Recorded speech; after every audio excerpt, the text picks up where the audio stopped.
कर्म हमारे श्रेष्ठ बनेंगे, कर्म हमारे श्रेष्ठ बनेंगे जब हम खुद पर गौर करेंगे। कर्म हमारे श्रेष्ठ बनेंगे जब हम खुद पर गौर करेंगे। जैसा कर्म हम करेंगे हमें देख कर और करेंगे। जैसा कर्म हम करेंगे हमें देख कर और करेंगे। कर्म हमारे श्रेष्ठ बनेंगे।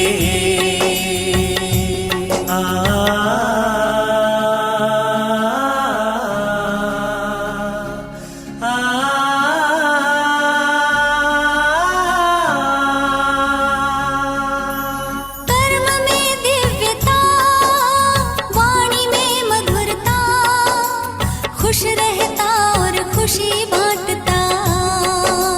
ओ कर्म में दिव्यता, वाणी में मधुरता, खुश रहता और खुशी बांटता। निर्मोही के तौर करेंगे, निर्मोही के तौर करेंगे जब हम खुद पर गौर करेंगे। जैसा कर्म हम करेंगे हमें देख कर और करेंगे। कर्म हमारे श्रेष्ठ बनेंगे।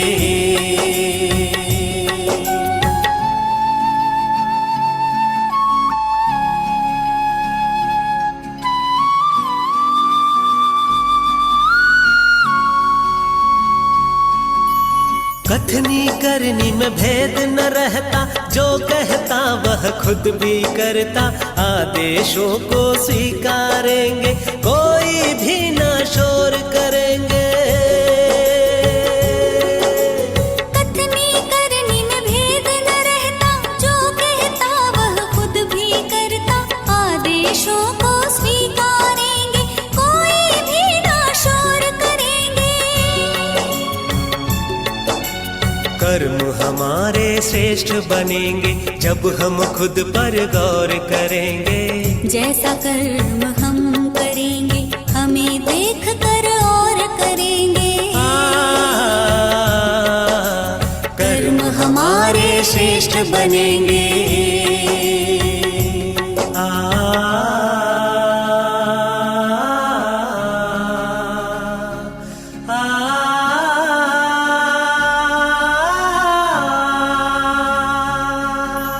नम्र रहता और झुकता, ग्लानि निंदा सब कुछ सहता। नम्र रहता और झुकता, ग्लानि निंदा सब कुछ सहता। अपनी कमियों को भरेंगे, अपनी कमियों को भरेंगे तब ही हम सिरमौर बनेंगे। जैसा कर्म हम करेंगे हमें देख कर और करेंगे।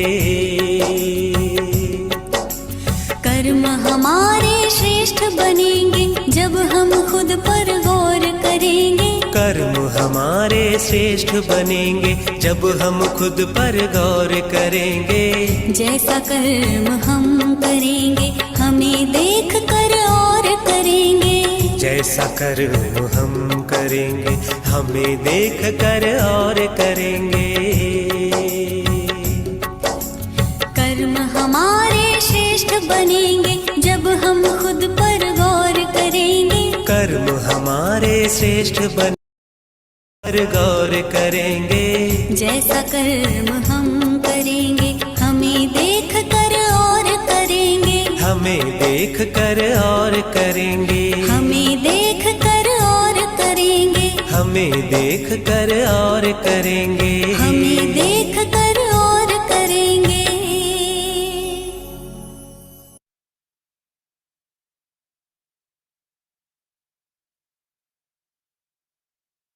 Om Shanti.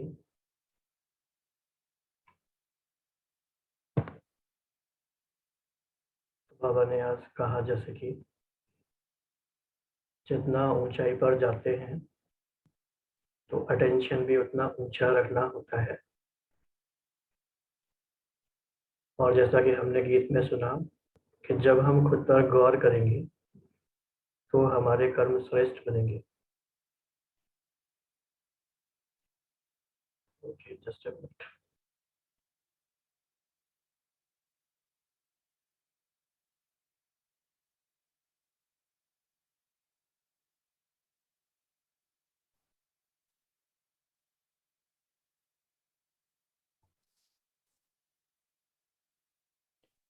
Okay, volume is okay now.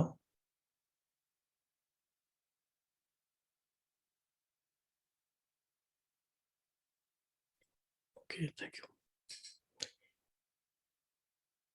तो जब से हम बाबा के बने तो हम सबका ध्यान अपने कर्मों की तरफ जाने लगा और बहुत सारी ऐसे बातों के जवाब हमें मिलने लगे जिनको हम नहीं जानते थे।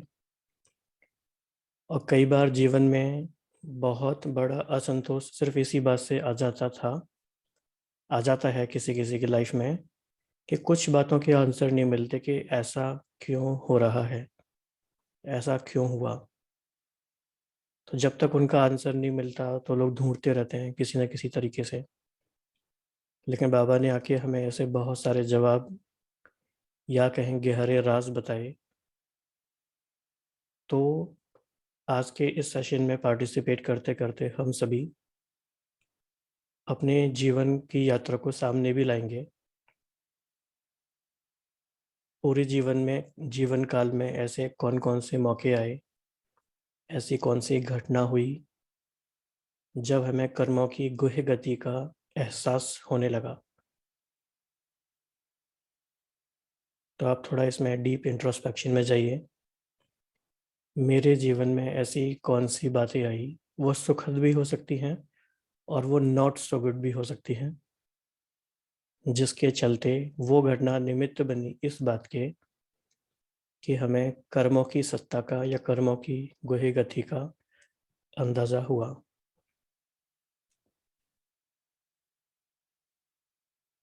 जी, तो ज्ञान का सब्जेक्ट भी है ये। और जैसे कि हम कई बार कहते हैं कि हम सभी ये जानते हैं कि योग से विकर्म विनाश होते हैं, लेकिन अगर विकर्म बने ही ना, हाँ कहाँ देंगे थे, लाओ दवाई दे दो बाबा।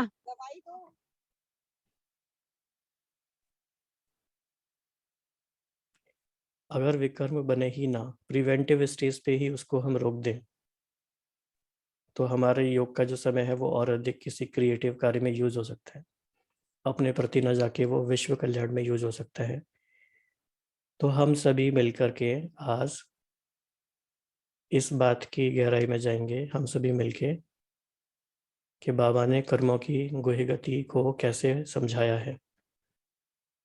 हम सब मिलके क्यों करेंगे? क्योंकि बाबा का ज्ञान इतना विस्तार में है, बेहद में है, और हम सब ने अपने अपने क्षमता के अनुसार उस ज्ञान को समझा है। तो जब हम मिलके एक दूसरे के साथ अभी शेयर करेंगे तो वो सारा ज्ञान निकल करके बाहर हम सबके सामने आएगा और हमें और भी गहराई से समझ में आएगा। तो जो भी शेयर करेंगे उसके लिए नियम यही है कि हैंड रेस करेंगे और आपको बहुत संक्षिप्त में और सार में अपनी बात को रखना है, राइट। तो कोई भी शेयर करना चाहते हैं कि बाबा ने कर्मों की गुहि गति के बारे में क्या बताया है? So you can please raise your hands.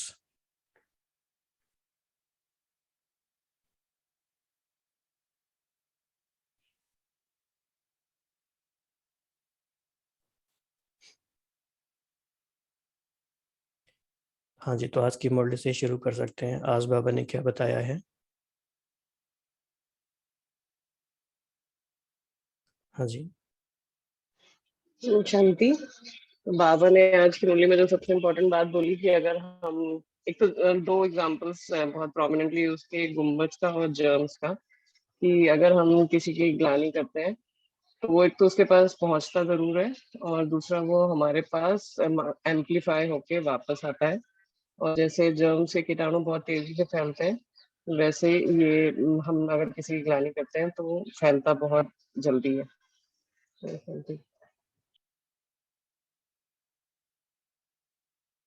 जी, तो इसे हम कैसे लिख सकते हैं, शॉर्ट में क्या कह सकते हैं?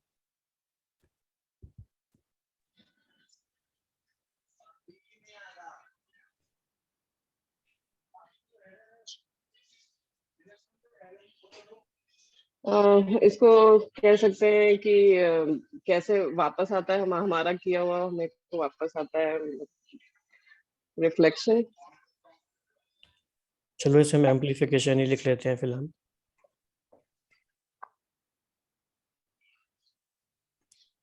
वो कई गुना होके हमारे सामने मल्टीप्लाई होके हमारे सामने आता है। एक हाँ को भी जी बोलते हैं ना इसको, जी, एक को भी बोल सकते हैं ना इसको। हाँ जी, एक इको होके इको एक होके आता है, यस।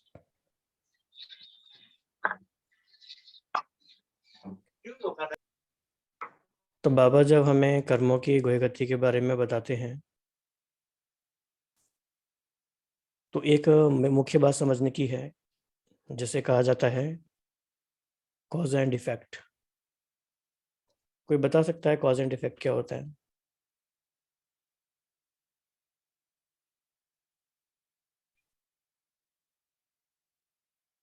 हाँ जी, तो कॉज होता है कि अगर हम किसी को कार्य करने के निमित्त बन रहे हैं, और इफेक्ट होता है कि जब हम उसके जो कार्य हो रहा है उसके इफेक्ट में आ रहे हैं।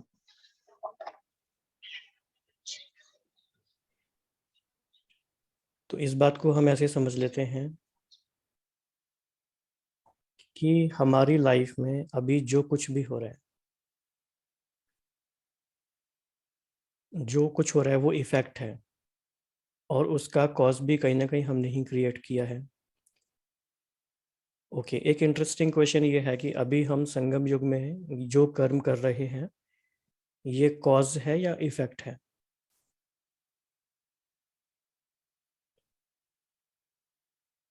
मतलब कि हम बीज बो रहे हैं या फल खा रहे हैं अभी?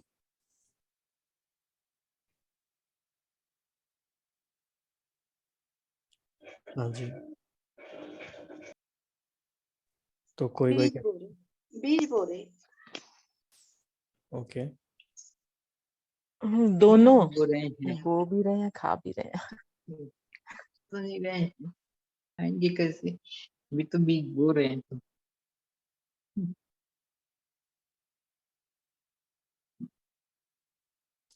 हाँ जी, अभी जो शेयर करना चाहते हैं वो हैंड रेज करेंगे। ये इंटरेस्टिंग क्वेश्चन है, बीज बो रहे हैं,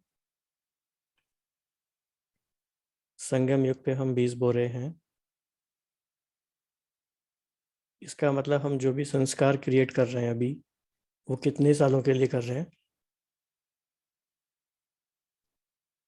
कितने समय के लिए कर रहे हैं हम?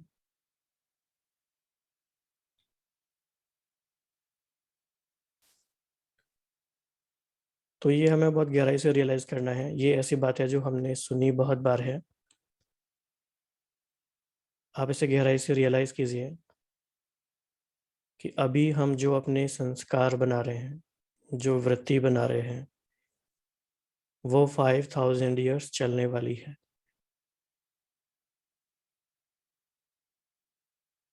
तो हम कैसी वृत्ति, कैसा ड्रामा अपना देखना चाहेंगे वो हम अभी निर्माण कर रहे हैं, राइट? हाँ जी, तो और बाबा ने हमें क्या बताया है कर्मों की गुह गति के बारे में?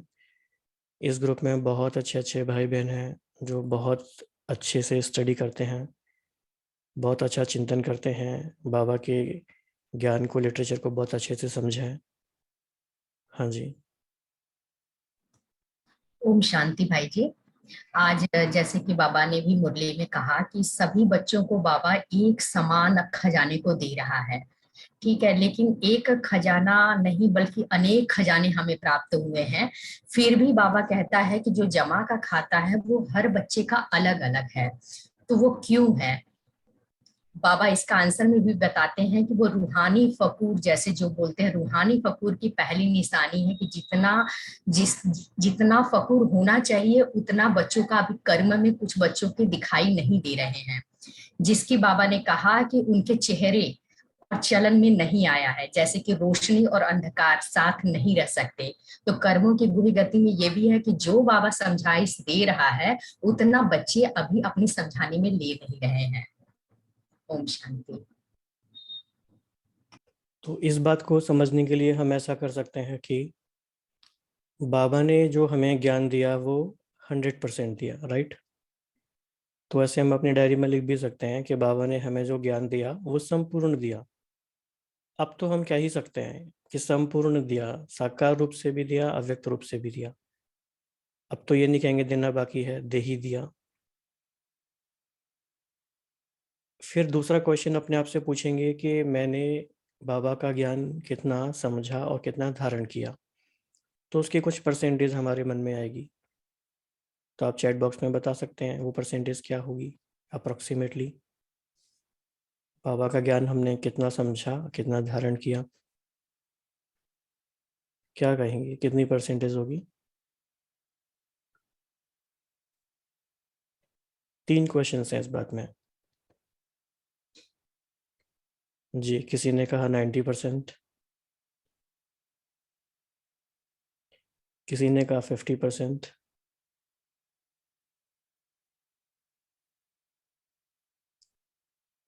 बाकी सभी अभी चिंतन भी कर रहे हैं। ओके, 10%।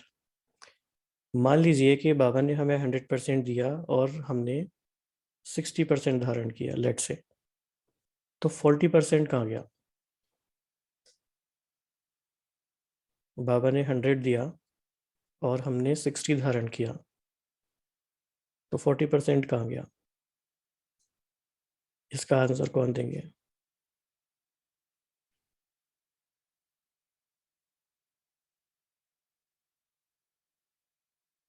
बाबा ने 100 दिया, 60 हमने धारण किया, 40 कहाँ गया?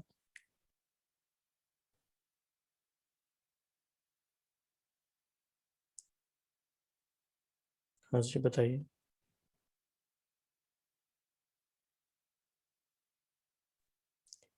ओके, हाँ जी, ओम शांति। हाँ जी, हाँ, आज बाबा ने कहा है कि बुराई आप चित्त पर रखते हो, तो वो चित्त पर रखी हुई बात वाणी में जरूर आती है। वाणी में आया तो वर्णन करते हैं, तो जो वर्णन किया हुआ अनेक जगह फैल जाता है, तो उसका बहुत गुना आपके पास फिर वापस आता है। ये कर्म की गुह्य गति बाबा ने बताई। ओम शांति जी। हाँ जी।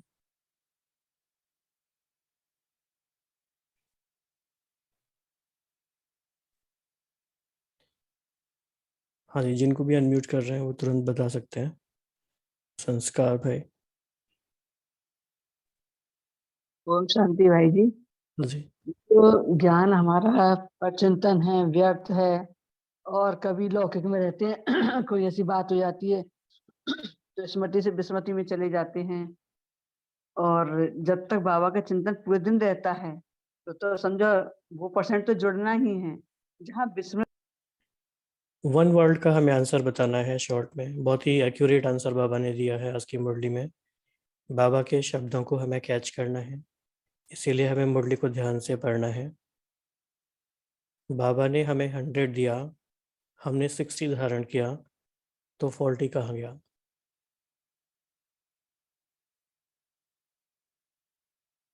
वन वर्ल्ड में क्या आंसर है इसका? कोई कह रहे हैं परचिंतन में गया, माया में गया, ओके, मर्ज हो गया। बाबा ने कौन सा टर्म यूज किया है?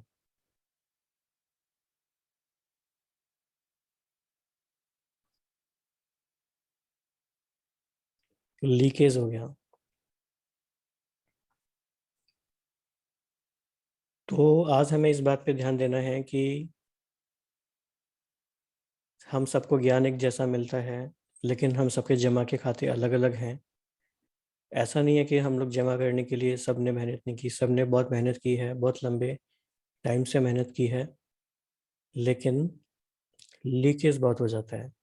फिर बाकी जो आपने आंसर बताया वो लीकेज के अंदर आ जाएंगे। परचिंतन से लीकेज हो जाता है, व्यर्थ से लीकेज हो जाता है, अलबेलेपन से, या बाबा ने आज कहा कि इजी हो जाते हैं। इजी हो जाते हैं तो सूक्ष्म जो कर्मों की गुहे गति है वो जान नहीं पाते, समझ नहीं पाते। तो आज उसी पे हम सभी मिलके बात कर रहे हैं कि वो सूक्ष्म गति को हम कैसे समझें।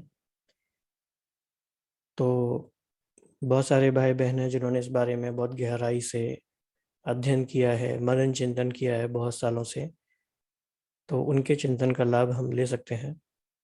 तो कौन शेयर करना चाहेंगे कर्मों की गुहि गति को कैसे हम समझें?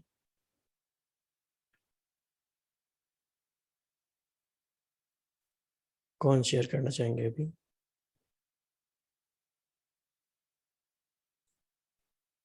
जैसे एक बात ये आती है कि कई बार हम ये कहते हैं कि हमने ये बात जानबूझ के नहीं की, हमें ये पता नहीं था। तो ठीक है, हाँ जी, आप क्या कहना चाहते हैं बताइए।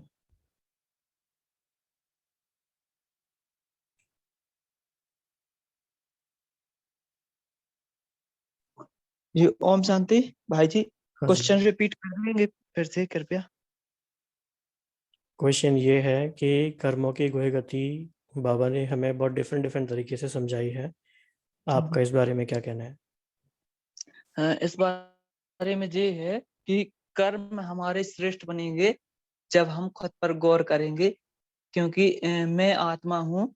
बाबा तो हमेशा प्रतिदिन की मुरली में कहते कि मैं आत्मा हूँ और आत्मा समझ के मुझको याद करो, और आप में आत्मस्मृति में रहेंगे, कर्म श्रेष्ठ होंगे ही। बस यही कहना चाहते। ओम शांति। ओके, तो जैसा कि हम बात कर रहे थे कि मान लीजिए हम ये कहते हैं कि इस चीज़ का हमें पता नहीं था, हमें ज्ञान नहीं था और हमसे वो गलती हो गई, तो क्या उसका पाप बनता है या नहीं बनता है? कोई शेयर करेंगे इसमें? ये बहुत इम्पोर्टेंट क्वेश्चन है। हाँ जी, जी बनता है, क्योंकि जैसे कहते हैं ना, ignorance of law excuses none. तो अगर हमें पता नहीं है लेकिन लॉ तो बना हुआ बाबा की मुरली में कई बार आता है, ईश्वरीय मशीनरी चलती रहती है ऑटोमेटिकली, तो बनता है। तो हम सभी इस बात को अच्छे से नोट कर लें, समझ लें कि ignorance of law is not an excuse. किसी जिन नियमों से दुनिया चल रही है या जिन नियमों से हमारे कर्म सिद्धांत बने हुए हैं, उनका हमें अगर नहीं भी पता है तो भी वो लागू तो हो रहे हैं, वो तो काम कर ही रहे हैं।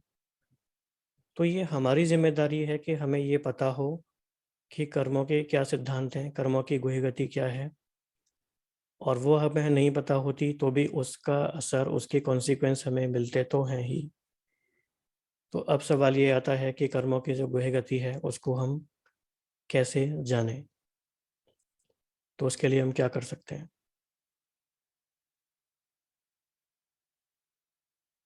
मतलब कि क्वेश्चन है हाउ टू नो, क्योंकि उसके बारे में अवेयरनेस होगी तभी तो आगे बढ़ेंगे। हाँ जी, ओम शांति भाई जी।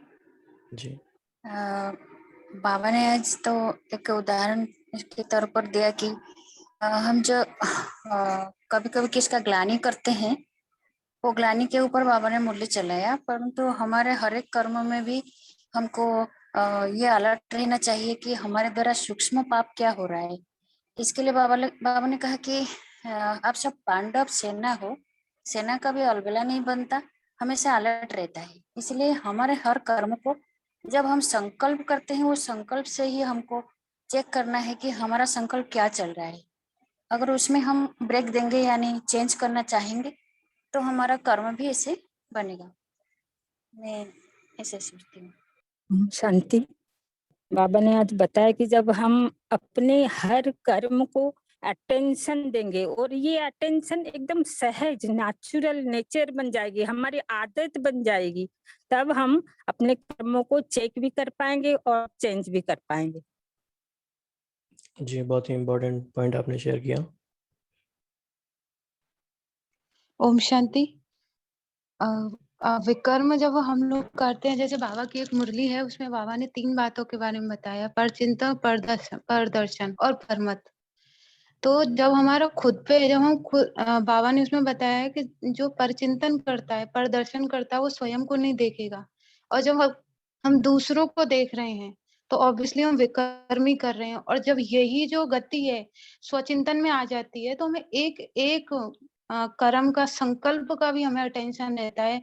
उसमें ये भी नहीं करना पड़ता कि हम अटेंशन रखें अपने ऊपर। अगर स्वचिंतन है तो विकर्म तो क्या, एक संकल्प भी गलत नहीं उठ सकता है। ओम शांति। तो बाबा ने बहुत बहुत सूक्ष्म गति बताई है कि संगम पे हम जो कुछ भी कर्म करते हैं उसका पूरे कल्प में क्या क्या असर पड़ता है। बाबा ने लगभग हर एक मुरली में इसके बारे में बताते हैं।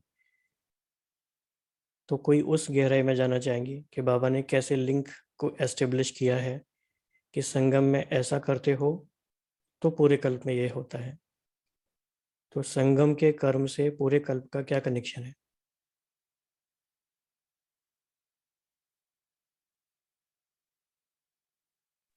जैसे आज बाबा ने कहा कि अगर हम हाँ में हाँ भी मिलाते हैं तो भी, और बाबा ने उसको भक्ति के शास्त्र से भी जोड़ा कि अगर जैसे भक्ति के शास्त्र में भी लिखा हुआ है कि वो पाप हो जाता है, तो हम मतलब कितना सटल है और कितना डीप है कि हम और कुछ नहीं कर रहे हैं, सिर्फ हाथ, या और किसी मुल्ले में बोल रहा है कि कांध भी हिलाते हैं तो भी वो हमारा पाप के उसमें आ जाता है। ये कनेक्शन दिखाता है। एंड जो बाबा ये कहते हैं कि अगर हम यहाँ पे थोड़ा सा भी कम करते हैं तो हमारे वहां पे कितने कम होते चले जाते हैं, सतयुग में भी हम लेट आते चले जाते हैं, या फिर हम त्रेता में या लास्ट में जाके थोड़ा सा पा लेंगे सुख, जो बहुत समय का सुख है वो हमें नहीं मिलेगा।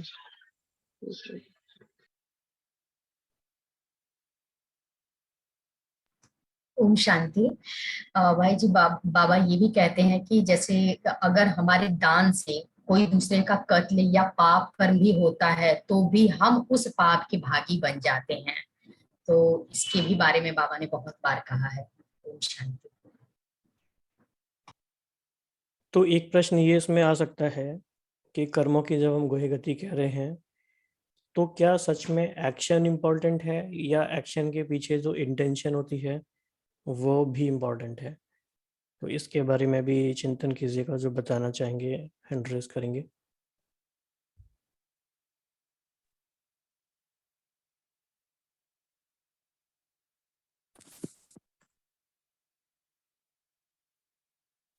तो इसमें एक ये जो एक स्टोरी चलती है कि अगर मान लो कोई एक किसी चोर ने किसी के पेट में छुरा डाल दिया तो उसकी डेथ हो गई, एंड दूसरा अगर कोई डॉक्टर किसी ऑपरेशन टेबल पे उसके पेट का ऑपरेशन कर रहा था एंड फॉर सम रीजन उसकी डेथ हो गई, तो दोनों की क्योंकि गति तो सेम हुई लेकिन उसका जो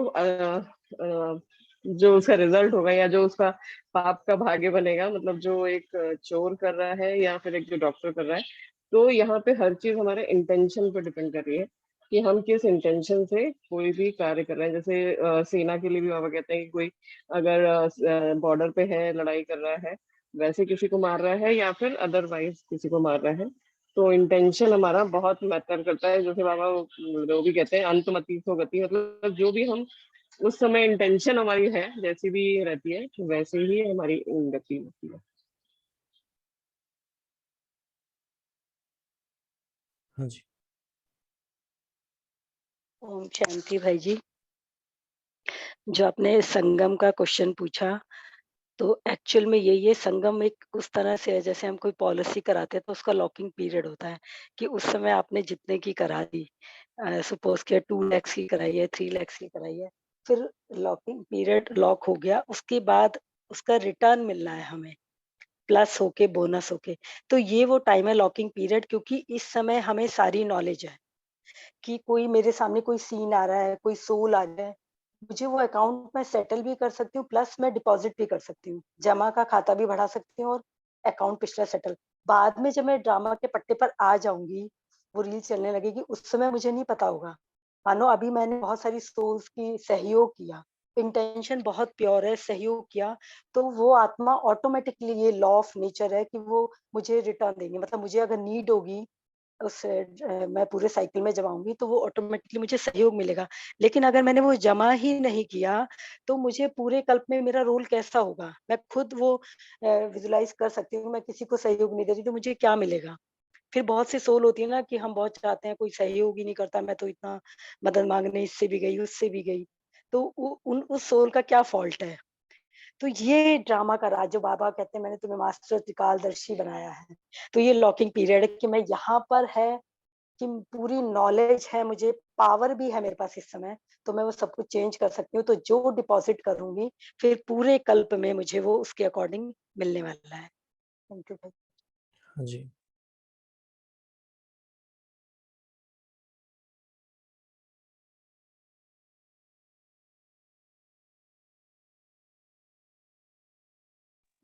ओम शांति जी। जी। आपने कहा जो इंटेंशन इम्पोर्टेंट है या एक्शन, इसमें इंटेंशन ही इम्पोर्टेंट है, क्योंकि हमारा जैसा वृत्ति बनता है वैसे दृष्टि और कृति होता है। इसलिए हमारे संकल्प यानी जो इंटेंशन हमारे अंदर होता है वो कर्म में आ जाता है, एक्शन में आ जाता है। इसलिए पहले हम संकल्प को चेक करेंगे, यानी इंटेंशन को इम्पोर्टेंट है उसको पहले ठीक करेंगे, फिर उसके बाद हमारे दृष्टि और कृति ठीक हो जाता है। ओम जी। शांति।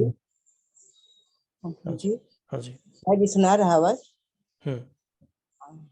अब क्या बोल रहे थे? जैसे आज बाबा बोले कि जैसे खराब सामान साइंस की शक्ति से वो बेस्ट बनाते हैं, इसी तरह साइलेंस की शक्ति से हम सब भी बच्चे बुरे चीज को, बुरे संस्कार वाले इंसान को भी मैंने अपने शुभ संकल्प से अच्छा बना सकते हैं।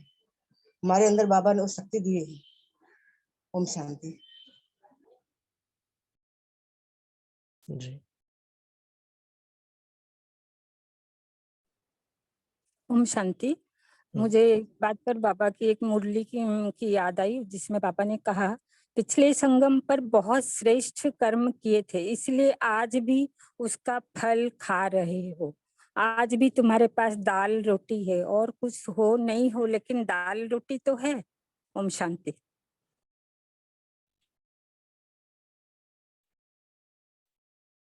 हाँ जी।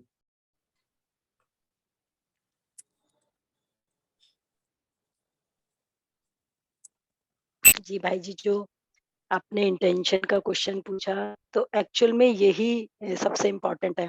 बाबा ने आज जो बाबा चेंज कराने भी आए ना, सारी इंटेंशन पे आते फैसिलिटी, किसी के सामने बहुत और आए तो बहुत अच्छा शो करते हैं अपने आप को, लेकिन रियल में कितने होते हैं अंदर में अच्छे, तो अब वो सारी क्लैरिटी बाबा ने दी। चाहे बुरी हो या संबंध बुरे अनुभव होते हो, लेकिन बुराई को अच्छाई में परिवर्तन कर स्वयं में धारण करेगी कौन आत्मा? जो ज्ञानी तू योगी आत्मा होगी, जो साइलेंस से अपने अंदर जाना सीख गई होगी कि मुझे कैसे अकाउंट सेटल करना है, बाबा ने मुझे क्या नॉलेज दी है। वो ही आत्मा फिर क्वेश्चन परे, और वो करना भी नहीं लगेगा जब स्थिति बन जाती है। तो जो मेरी शांत स्थिति है, मेरी सत्य की स्थिति है, वो ऑटोमेटिकली सेटल कराती है। तो बाबा ने ये बहुत अच्छी बात कही कि बुराई को अच्छाई में परिवर्तन कर। तो बुराई क्या माना, उसका रोल देखना, और अच्छाई क्या। जी। तो आप सबको एक इमेज दिखाई दे रही है स्क्रीन पे। ये इमेज कर्म सिद्धांत को काफ़ी अच्छे से समझाती है, तो आप इस पे थोड़ा विचार कीजिए, और जो भी इसको थोड़ा एक्सप्लेन करना चाहेंगे हैंड रेज करके बताइए कि इस इमेज से आपको क्या समझ में आता है।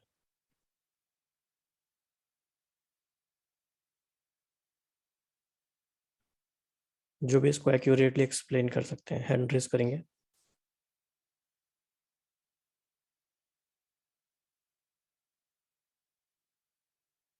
दिखाई दे रहा है ना सबको ये?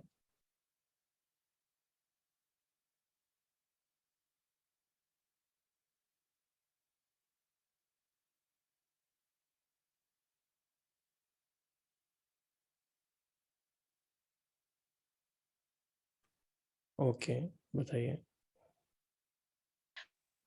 ओम शांति।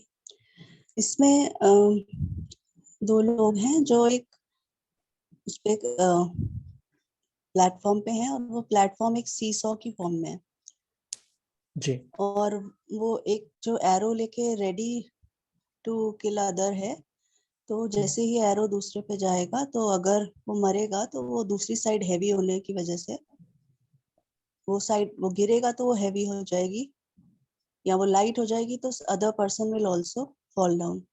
सो whatever we give out definitely will come back to us. ओम शांति। जी, तो इस इमेज में कोई और भी बताना चाहेंगे इसके क्या डीपर इम्प्लीकेशंस हैं और what principles we can conclude from this image in context of law of karma? Anyone?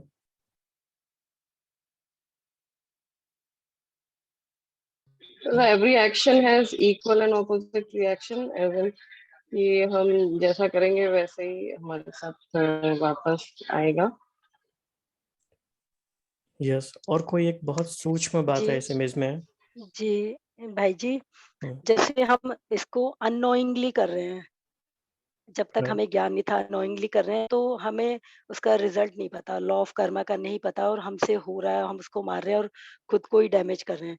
लेकिन अब हम नॉलेजफुल हैं तो हमें पता है कि हमारे हर एक्शन का रिजल्ट क्या होगा। तो उसकी गहराई अगर हम समझ पाते हैं तो फिर हमें लॉस नहीं होता, डैमेज नहीं होता। राइट। ओम शांति भाई जी। यह चित्र हमें ये बताता है कि हमारे जो अभी हमसे जो कर्म हो रहा है इसका इम्पैक्ट हमारे फ्यूचर पर पड़ेगा और इस वजह से जो भी समय हमारा गुजर रहा है इससे हमें श्रेष्ठ से श्रेष्ठ कर्मों को करके आने वाले फ्यूचर को सुनिश्चित करने के लिए ये हमें एक प्रेरणा दे रहा है यह फोटो। ओम शांति।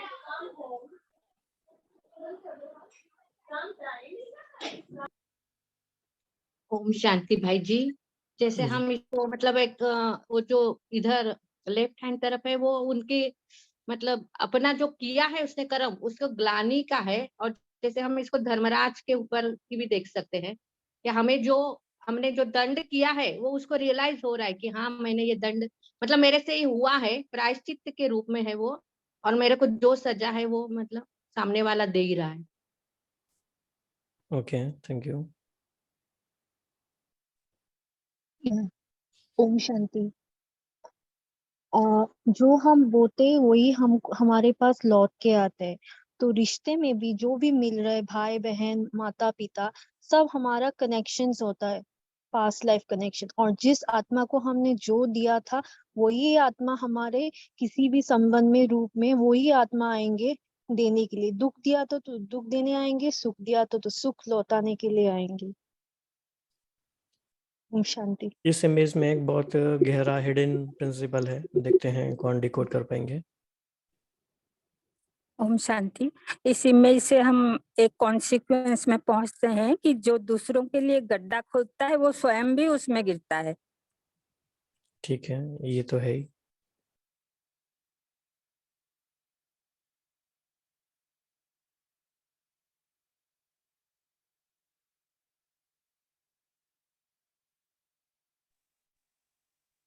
जी भाई जी, एक तो लेफ्ट हैंड साइड को हम देखें तो उसने सरेंडर कर दिया है, एक्सेप्ट कर रहा है अपने कर्मा को, तो उसकी वाइब्रेशन सामने वाले तक पहुंचेगी और वो तीर नहीं चलाएगा।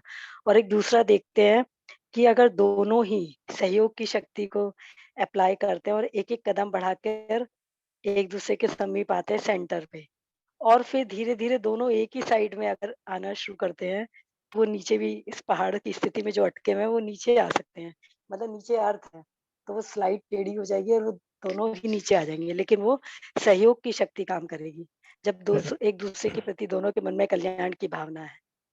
बहुत बहुत बहुत अच्छा बताया आपने।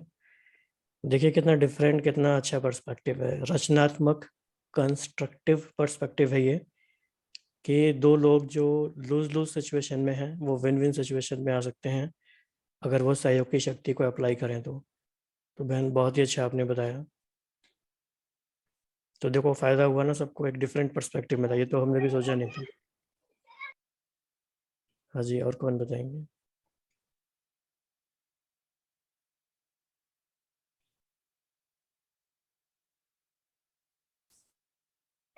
ओम शांति भाई जी। हाँ जी। इस इमेज में हमें एक चीज और पता चल रहा है कि इस वक्त यह इमेज पूरी बैलेंस में है। जी। तो हमारे जीवन में जो मूल्य है और जो नियम है, मर्यादा है, अगर उसके साथ हम अपने कर्मों का बैलेंस रखें तो हमारी अवस्था श्रेष्ठ बनेगी और हमारे लिए वो फायदेमंद होगी। तो इस चीज को उजागर करती है ये इमेज। जी। ओम शांति। तो आप सभी के लिए, सभी जो भाई बहनें इस ग्रुप में अभी हैं, सबके लिए हिंट है, एक ऐसी एक्सप्लेनेशन इस इमेज की हो सकती है जिसे हम पैराडाइम शिफ्ट कह सकते हैं। पूरा हमारा देखने का नजरिया ही बदल जाए, पैराडाइम शिफ्ट। तो कर्मा कर्मा ओम कर्म शांति भाई जी, हाँ इसमें एक चीज जी। और भी है। जैसे ये युद्ध जो शस्त्र जो हाथ में दिखा रहे हैं कि मतलब ये हमें त्रेता का भी बता रहे हैं कि जैसे हम त्रेता में आते हैं तो मीन्स कि युद्ध ही करते रहते हैं, तो हमारा जन्म जो है वो त्रेता, मतलब हमारी जो सोल जो है इतनी प्योर नहीं होती है कि वह हम सतयुग में आ सकें। तो युद्ध करते करते जब हमारे प्राण छूट जाते हैं, ये करें या ना करें, ये डबल माइंडेड जब होते हैं, तो ये इसको भी ये चित्र जो है ये दर्शा रहा है। और दूसरा जो है वो शांत है, जैसे बाबा ने कल भी कहा कि जब हम शांत रहते हैं ऊंच पद पाने के लिए हमें जब हम शांत रहते हैं तो हमें वहां पे पद ऊंचा मिलता है, सबके साथ मीठा बोलते हैं, प्यार से रहते हैं। तो ये चित्र को भी मेरे समझ में ऐसे आ रहा है। बाकी ओम शांति। Thank you. इस चित्र में बहुत गहरी गहरी एक्सप्लेनेशंस निकल के आ सकती हैं और कर्म सिद्धांत की बहुत बातें हम सीख सकते हैं। तो देखते हैं अभी और कोई शेयर करना चाहेंगे?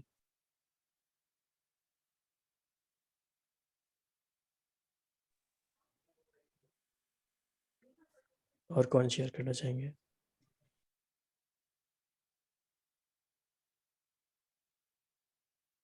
तो थोड़ा क्रिएटिव सोचते हैं, क्या पॉसिबिलिटी है। और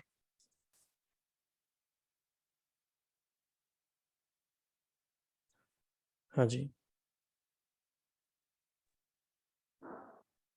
ओम शांति। इस पिक्चर में ये भी समझ में आता है कि आप देख सकते हैं कि दो लोग हैं जो दुविधा में हैं, द्वंद में है कहीं ना कहीं। आपकी बहन तो थोड़ी सी यदि आवाज क्लियर नहीं आ रही। ओम शांति, अब ठीक है। ठीक है, बेटर। तो यदि हम अपने अंदर की बुराई को मार देते हैं तो हम दुविधा या सीसॉ की कंडीशन से बाहर निकल आते हैं।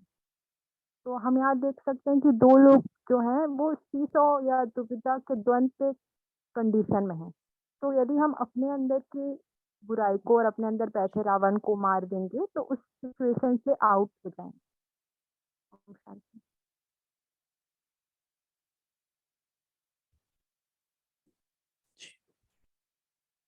जी, सुनीता मैंने बताइए।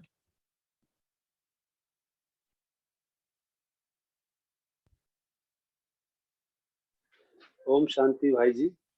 जी। अभी मुझे एक चीज और समझ में आई है कि यहाँ सामने में दो व्यक्ति हैं, दोनों के भीतर कुछ कॉन्फ्लिक्ट चल रहा है। यदि हम आपस में सामंजस्य बैठा लें और खुद के भीतर उसके प्रति सम्मान की भावना रखें और यही बात सामने वाले के साथ भी हो कि वो हमारे लिए अच्छा सोचे, श्रेष्ठ समझ पैदा करे, तो धीरे धीरे हम सेंटर की तरफ आकर एक दूसरे से गले मिलकर अपने आप को ज्यादा स्टेबिलिटी प्रदान कर सकते हैं। जी। ओम शांति। ओम शांति भाई जी। ये पिक्चर में हम ये देख रहे हैं कि एक्चुअली हमें दो इंसान दिखाई दे रहा है, लेकिन मैं जिस नजरिए से देख रही हूँ मुझे एक ही इंसान दिख रहा है, वो हायर प्लेन पे है। मतलब ये कि जब हम बाबा से जुड़ जाते हैं ना, तो हमारी मेंटल कंडीशन बहुत अप हो जाती है। तो मुझे ऐसे दिख रहा है कि ये आदमी जो है वो किसी और आदमी को नहीं मार रहा, उसे दिख रहा है अपनी हताशाएं, अपने फियर्स, अपने विकार। और वो जब हायर मेंटल प्लेन पे है तो वो अपने ही विकारों को मारना चाहता है ताकि वो और फॉर्मिडेबल होकर भगवान से और कनेक्टेड हो सके। Thank you. ओम शांति। जी थैंक यू। जी भाई जी, कुछ इसी टाइप का आ रहा था व्यू की एक साइड दिखा रहे हैं वो कि जैसे हमारी स्टेज ऊंची होती जा रही है ना, अभी नीचे पहाड़ दिखाया है तो बहुत ऊंची स्टेज, जो बाबा महारथी की भी बात करते हैं तो बहुत ऊंची स्टेज पे है, लेकिन वहां पे पीछे ब्राइट भी दिखा रहे हैं, एक लाइट आ रही है। अगर मैं एनलाइटन हूँ कि मैं खुद पे भरोसा है, शिव बाबा पे भरोसा है और वो स्थिति बहुत ऊंची है, तो सामने चाहे माया सामने खड़ी है लेकिन मैं हलचल में नहीं हूँ कि माया मुझे मार देगी। मुझे पता है मैं स्टेबल हूँ तो कुछ भी नहीं होने वाला, तो वो सिर्फ एक इल्यूजन है या कागज का शेर है और मेरी स्थिति वैसी ही मेंटेन रहेगी।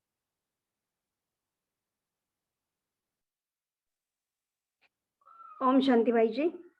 मुझे ऐसा लग रहा है कि वो जो झुका हुआ इंसान है, तो बाबा कहता है कि झुकना माना सामने वाले को झुकाना।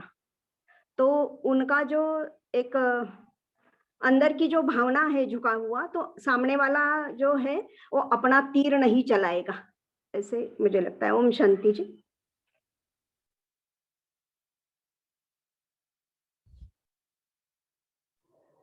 ओम शांति भाई जी। ये जो साइलेंट जो खड़े हैं, अगर मैं वहां होती, मतलब मैं ये सोचती हूँ कि कर्मों की यहाँ पर हमारा सोच ये होगा कि मैं भी बचूं और उसको भी बचाऊं, और उसको कन्विंस करना चाहूंगी कि ये हम नहीं सोच सकते कि हम मुझे तो मार दे वो भी तो गिर जाएगा, ऐसे भी नहीं सोच सकते। शुभावना सबके लिए चाहिए। फिर उसको हम कन्विंस करें कि देखो भाई, अगर आप मुझे मारेंगे तो मैं नीचे गिरूंगा तो आप भी गिर जाएंगे, आपका भी तो ये हो जाएगा, प्रॉब्लम हो जाएगा। तो उसको पास में फिर उसको कन्विंस करके फिर उनके अंदर वो शैतानी को खत्म करके फिर वो आ सकते हैं, दोनों जी सकते हैं।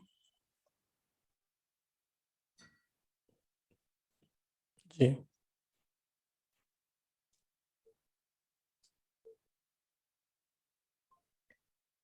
ओके। क्या इसमें एक पर्सपेक्टिव ये भी हो सकता है?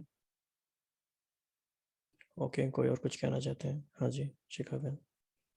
एक ये कि एक हम अपने आप पे अगर ये सबकॉन्शियस देखें कि हमारे अंदर ही डेविल और अच्छाई दोनों है, तो कैसे इस समय हमारी जो अच्छाइयाँ है वो थोड़ी सी निर्बल पड़ गई हैं और जो विकार है वो थोड़े से एक्टिव और थोड़े शक्तिशाली हो गए हैं, एंड उनके बीच में ही आपस में दो युद्ध चलता है। तो दैट वे हम उसको अगर सशक्त बनाएंगे तो अगला वाला भी वो कमजोर हो जाएगा, मतलब दोनों में से एक ही हावी हो सकता है। देखिए, जैसे बाबा कई बार कहते हैं कि ड्रामा कल्याणकारी है और जो कुछ हो रहा है वो राइट है, वो एक्यूरेट है। और इस चित्र में हम ये समझ सकते हैं कि राइट हैंड पे जो व्यक्ति है जिसके हाथ में एरो है, वो समझ रहा है कि दूसरे एंड पे जो व्यक्ति है वो उसका दुश्मन है, उसको अपने जीवन में से हटा दे, अपने रास्ते में से हटा दे तो शायद उसे सक्सेस इजीली मिल जाए। लेकिन ये उसको पता नहीं है कि उसके एट प्रेजेंट अस्तित्व का आधार उस दूसरे व्यक्ति का होना है। अगर वो दूसरा व्यक्ति ना हो और उसके जीवन में वो संतुलन क्रिएट ना करे जो इस समय संतुलन में आया हुआ है, तो उसका अस्तित्व भी हिल जाएगा। मतलब कि सिंप्लीफाई अगर हम इसे कुछ लाइंस में करें तो, कि अपने जीवन में हम जिन लोगों को अनावश्यक समझते हैं, अननेसेसरी समझते हैं, या हम सोचते हैं कि हमारे डिपार्टमेंट में ये लोग ना हो, या हमारी कंपनी में ये लोग ना हो, या हमारे सेंटर पे ये लोग ना हो सकता है वो बैलेंसिंग फैक्टर हो सकता है उनके होने की वजह से हमारे लाइफ में बहुत कुछ हमने अचीव किया हो, उनके होने से ही हमारे पुरुषार्थ में तीव्रता आई हो, उनके होने से ही हमने अपनी शक्तियों को पहचाना हो। तो अगर हम अपने चारों ओर ऐसे देखने लगें तो हर एक व्यक्ति का हमारे जीवन में एक इम्पोर्टेंट रोल है, इसीलिए वो हमारे जीवन में आए हैं और किसी न किसी तरह हमारे जीवन को बैलेंस करने में उन्होंने हेल्प किया है। वो लोग भी जो ऑन द सरफेस हमें लगता है कि इनको तो अपने रास्ते से हम हटा दें। तो कोई से कनेक्ट कर पा रहे हैं? कोई लोग हैं आपकी लाइफ में ऐसे, या आपने कहीं ऐसा एक्सपीरियंस किया है कि जो लोग लगता है कि नहीं आवश्यक नहीं है लेकिन वो बैलेंसिंग फैक्टर है?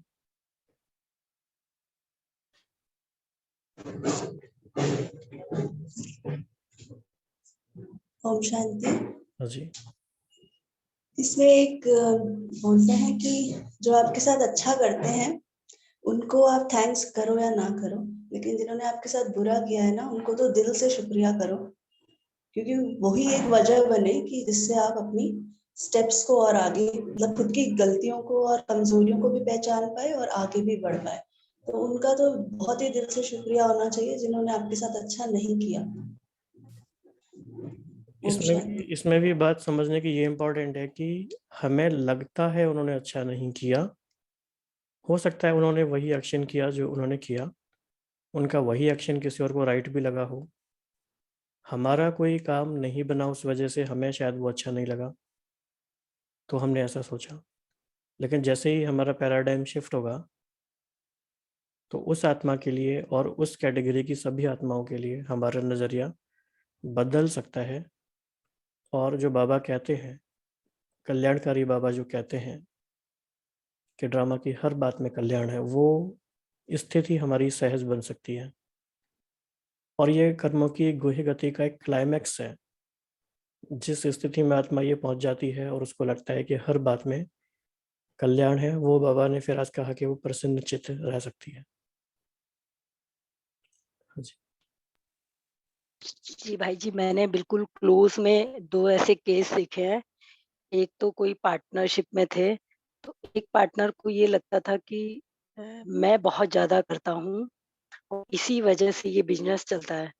तो उसने वो पार्टनरशिप ब्रेक कर ली और उसके बाद क्या हुआ कि वो बहुत डाउन होते चले गए।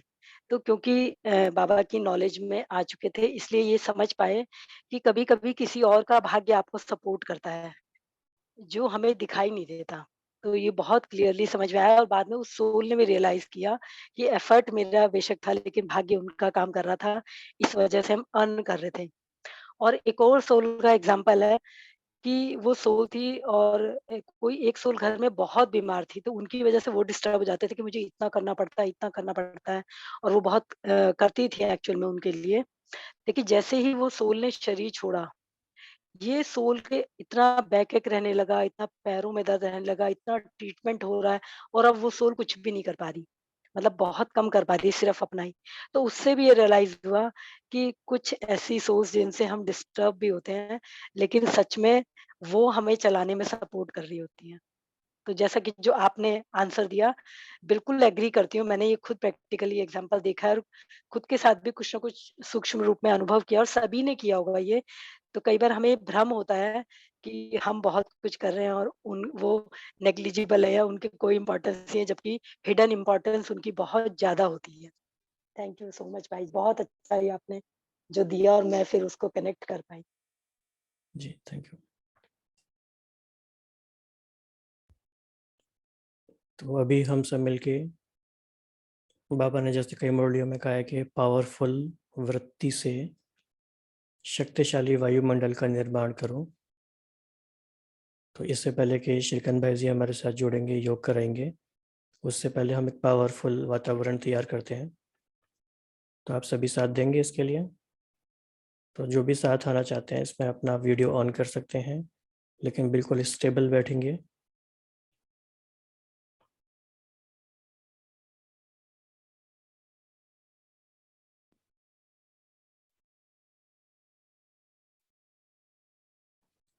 बहुत ही शक्तिशाली बाबा ने जो आज हमें ज्ञान की गहराई में ले गए हैं उसमें स्थित होंगे।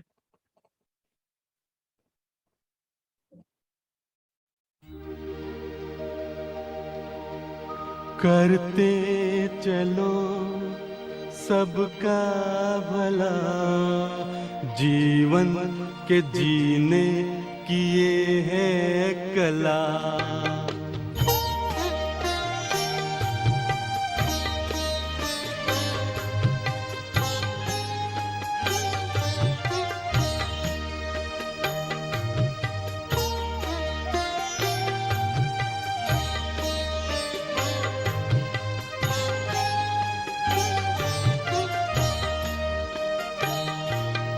करते चलो सबका भला, जीवन के जीने की ये है कला। करते चलो सबका भला, जीवन के जीने की ये है कला। करते चलो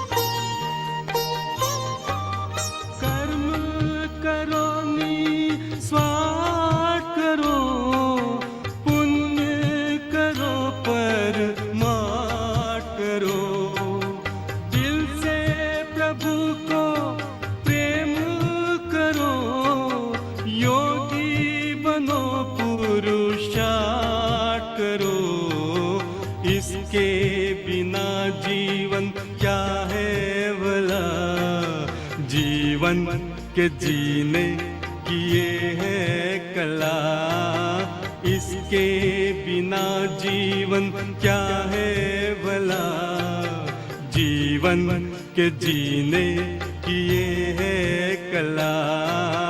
करते चलो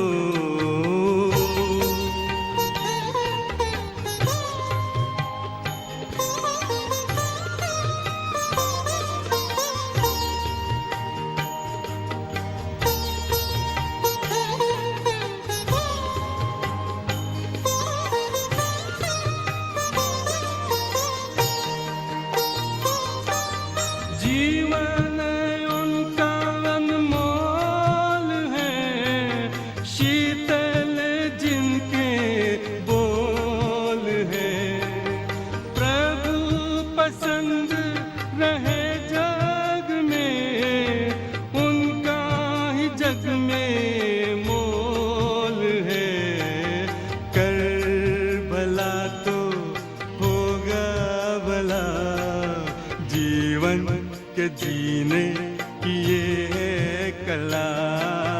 कर भला तो होगा भला, जीवन के जीने की ये है कला। करते चलो सबका भला, जीवन के जीने की ये है कला। करते चलो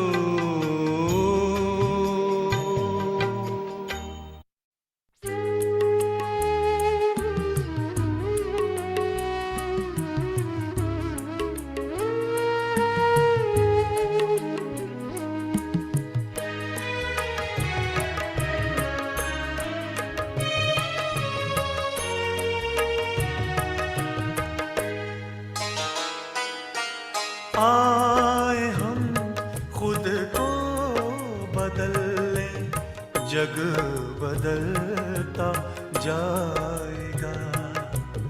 आए हम खुद को जग बदलता जाएगा। अपने परिवर्तन से ही परिवर्तन जगत में आएगा।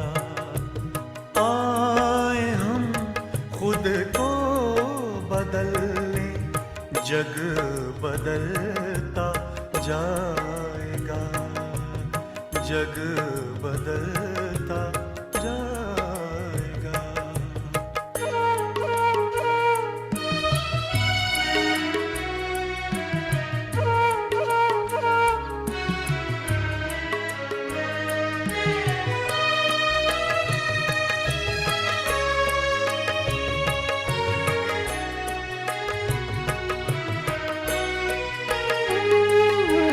जो भी हम संकल्प लें पूरा निभाएं, कम कहें कहने से पहले कर दिखाएं, कर दिखाएं।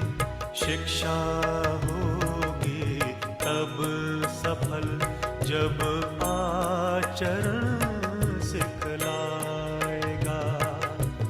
आए हम खुद को बदल लें, जग बदलता जाएगा। जग बदलता जाएगा।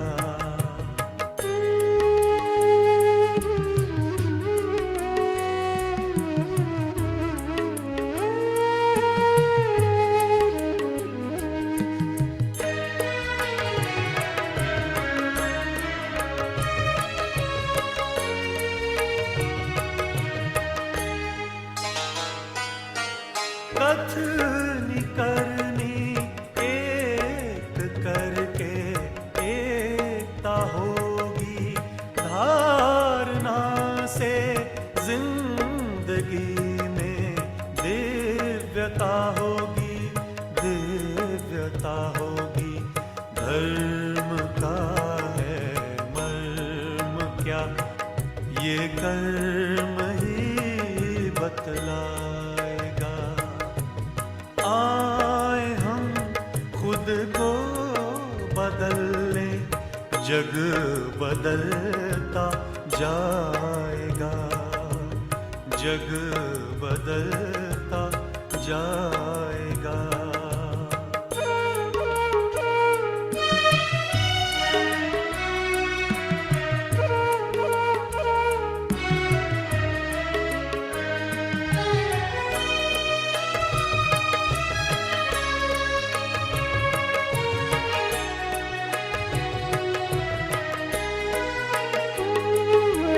कंटकों में फूल सा खिलते रहें हम, मुश्किलों में भी सदा हंसते रहें हम, हंसते रहें हम सदा मुस्काएंगे तो ये जगत मुस्काएगा।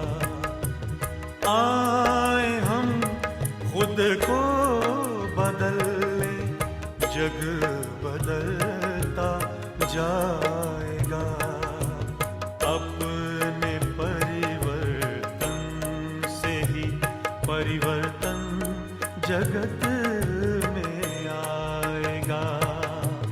आए हम खुद को बदल लें, जग बदलता जाएगा। जग बदलता जाएगा। जग बदलता जाएगा। जग बदलता जाएगा।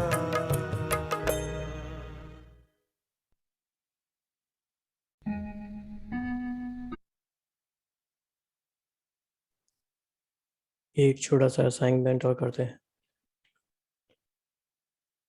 कर्मों की गुहि गति के संबंध में बाबा ने कौन कौन से स्वमान हमें याद दिलाए हैं।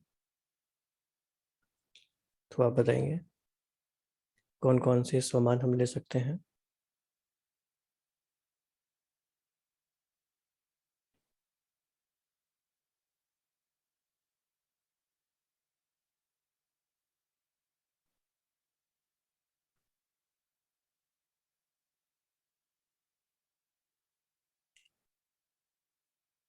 जैसे कि मैं कर्मों की गुहि गति को समझने वाली, श्रेष्ठ कर्मों की लीला को करने वाली कर्मयोगी आत्मा हूँ।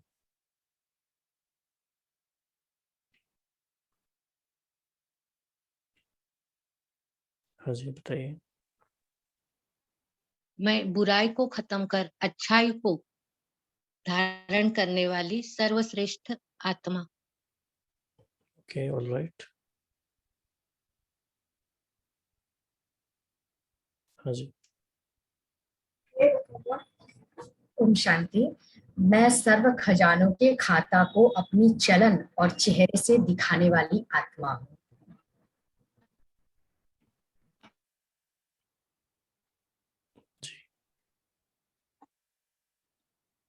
ओके,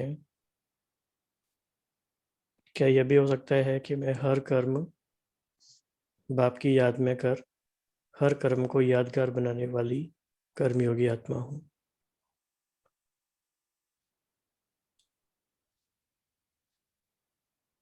हाँ जी। ओम शांति भाई जी। आज बाबा ने जो एक सम्मान दिया कि बुरे कर्म में भी अच्छाई ढूंढ के अपनी साथ साथ दूसरों को भी एक अच्छे कर्म की तरफ ले जाने वाली सर्वश्रेष्ठ आत्मा हूँ।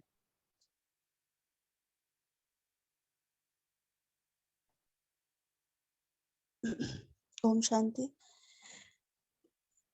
जैसे बोलते हैं बाबा ने बताया श्रेष्ठ कर्म से श्रेष्ठ भाग्य बनता है। तो कई बार अगर कुछ गलती छोटी सी भी हो जाती थी तो मन इतना खाता था कि जब मैं चाहती नहीं हूँ कि कोई गलत कर्म हो तो ये कर्म हुआ कैसे।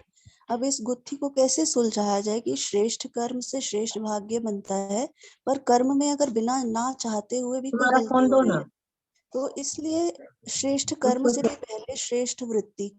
तो काम अगर वृत्ति पे हो जाएगा, वृत्ति पे जहाँ काम हो गया तो कर्म अपने आप नेचुरली श्रेष्ठ हो जाएंगे और भाग्य भी श्रेष्ठ हो जाएगा। ओम शांति।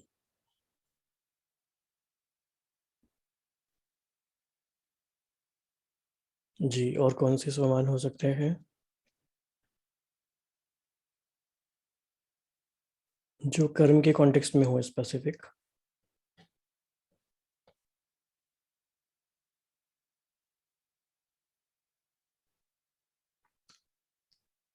जैसे कि मेरा हर कर्म बाप समान है, तो ये भी एक स्वमान हो गया। हर कर्म त्रिकालदर्शी स्थिति में स्थित होकर करते हैं, यह भी एक स्वमान हो जाएगा।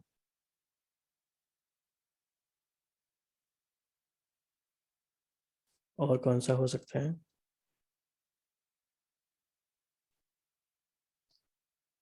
हाँ जी, बताइए।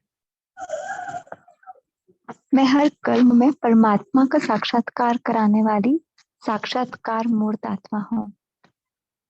जी। मैं हर कर्म, ओम शांति, मैं हर कर्म शांति से और खुश होकर दूसरों को खुशी करने वाली खुशनसीब आत्मा हूँ। जी। और कर्मातीत तो कोई आया नहीं अभी।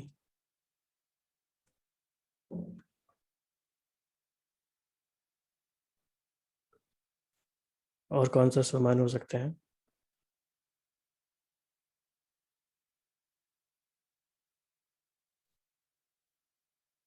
हाँ जी। ओम शांति भाई जी। मैं बुराई को छोड़ अच्छाई को धारण करने वाली आत्मा। हाँ जी। ओम शांति। भाई जी, मैं किसी भी बुरे कार्य में या बुरी बातों में या बुरी गलत में हाँ मिलाने से मुक्त आत्मा हूँ। जी, ठीक है। तो अभी हम 5 मिनट्स और योग करेंगे। और उस गीत से भी आपको बहुत सारे समाज मिल जाएंगे। ठीक है जी, सभी तैयार है?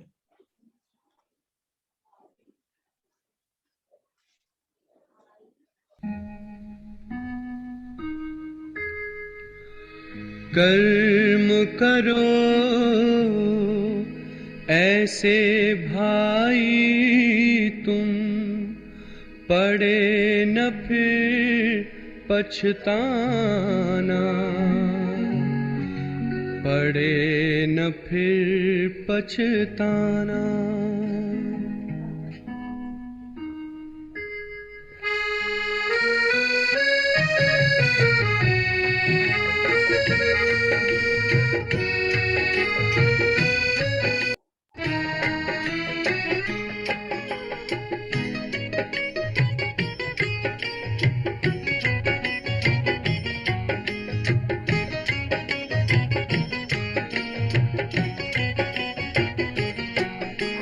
कर्म करो ऐसे भाई तुम, पड़े न फिर पछताना, पड़े न फिर पछताना। कर्म करो ऐसे भाई तुम, पड़े न फिर पछताना, पड़े न फिर पछताना। एक दिन तो धर्मराज को पड़ेगा मुख दिखलाना, पड़ेगा मुख दिखलाना।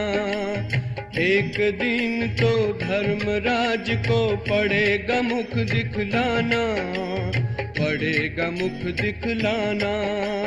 कर्म करो ऐसे भाई तुम, पड़े न फिर पछताना, पड़े न फिर पछताना।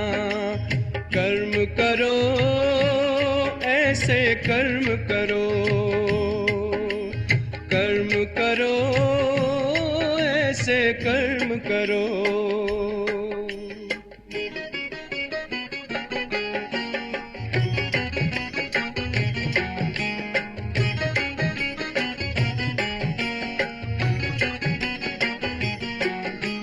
मन में औरों के लिए तुम शुभ संकल्प चलाओ, निंदा करता है जो तुम्हारी अपना उसे बनाओ।